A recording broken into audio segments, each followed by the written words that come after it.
नमस्कार मित्रांनो, आजचा प्रश्न आहे बघा. आसाम येथे भारतातील सर्वात जास्त रिकाम्या जागांचे साठे उपलब्ध आहेत. हा प्रश्न एम-पी-एस-सी गट क पूर्व परीक्षा 2021ला विचारलेला आहे. याचे ऑप्शन बघा. 1 खनिज तेल, 2 लोह खनिज, 3 दगडी कोळसा, 4 वरीलपैकी नाही. याचं उत्तर आहे मित्रांनो खनिज तेल, ऑप्शन नंबर 1.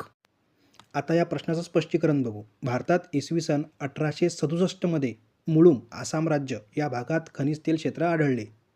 आसाममध्ये दिग्बुई येथे 9 ऑक्टोबर 1889 मध्ये पहिली खनिज तेल विहीर खोदण्यात आली. मुंबईच्या पश्चिमेस 176 किमीवर 3 फेब्रुवारी 1974 रोजी सागर सम्राट जहाजाने त्या क्षेत्रातली पहिली विहीर खोदली. तेल क्षेत्र आहे बॉम्बे हाय. भारतातील मुख्य खनिज तेल साठे. पहिलं राज्य आहे आसाम. आसाममध्ये बघा दिग्बुई, नहरकटिया, नूनमती, रुद्रसागर, पैंतोला, मोरान, लकवा, बरोला, संगुरी अशी ठिकाणं आहेत जिथं खनिज तेल साठे आहेत. त्यानंतर आसाममध्ये 159 दशलक्ष टन साठा आहे.